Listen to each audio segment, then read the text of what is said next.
So, oh, when did you leave Taiwan? What year was that? I left Taiwan in 1960. And where did you go afterwards?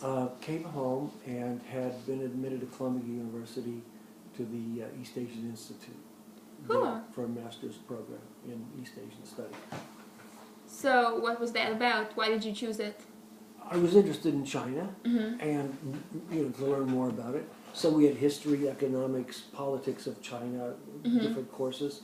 And I also was in a seminar then with Zbigniew Brzezinski, who later became President Carter's national security advisor. And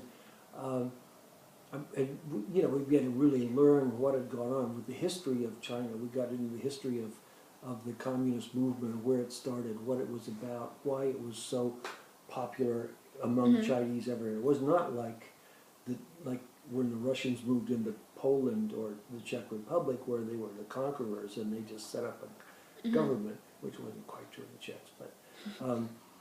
But in China, they had their own revolution, and in fact, the Russians had tried to stop them from really getting going, and they had gone on. Mao had gone on anyway because he knew conditions were right. Why did the Russians try to stop them? They thought they were going to waste too many resources on the revolution they couldn't control, and they didn't want to. They didn't think the time was right, but Mao did, and so. But I began to learn what was behind all this, and suddenly I saw the communists were not necessarily the bad guys. So I got really curious about China, and then I finished that 2 years, and I got into the Foreign Service. So then I went to Washington to get in the Foreign Service. Spent 2 years of doing public affairs as a kind of part of the apprentice program, and then I was sent back to Taiwan. And this time as executive assistant to the ambassador. So why did you choose the Foreign Service? Did you want to go back to Taiwan? Yeah, I was fascinated about it. I didn't want to go back to Taiwan necessarily, but I wanted to be part of this whole.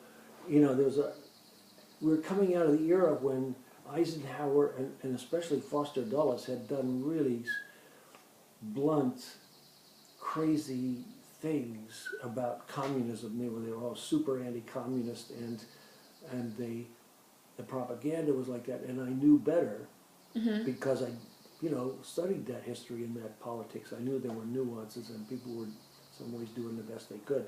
And so I wanted to get down to Washington and help make things right. Plus, Jack Kennedy was elected president, and there was such a wave of liberation and feeling of freshness and intelligence and energy around Kennedy. We all went down there just to be part of that movement. It was a great one. It was really wonderful. So, what were your goals when you got back to Taiwan?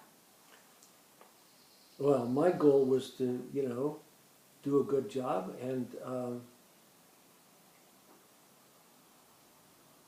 do a good job. It was like I didn't know what it was exactly. I had within the American mission. My job was to try to bring the work of all the American agencies there. We had a military advisory group with 1,000 soldiers in it. We had a huge aid program. We had land reform and technical help for farmers, and buildings and construction projects, all kinds of stuff going on. We had a military medical unit that was studying cholera. We had a huge CIA regional station there, and my job was to get them all following the same foreign policy, which had never been done before. They all had their own projects, but they just sort of dreamed them up. So I was trying to make it so the ambassador was in fact in control of all those projects and could coordinate them. That was my job, but I was also secretary to the country team. So when the admiral and the general from 13th Air Force and the head of MAG and the head of the aid mission and the chiefs of the embassy sections and the military attachés would meet every week, I guess it was. My job was to set up the room and then take notes and send minutes to Washington about what went on in that meeting.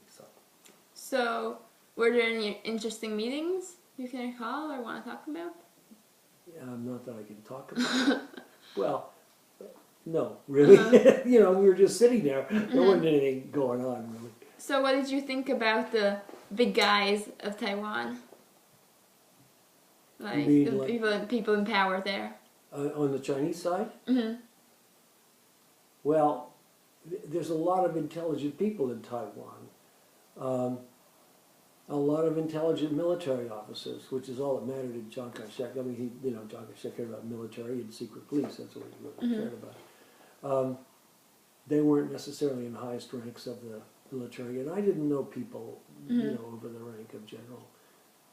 Chiang Kai-shek was, you could read about him in the history books. We call him Shanker Jack or the Peanut.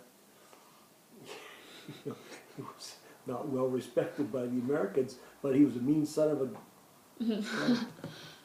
and he executed people right and left, and he was a real dictator.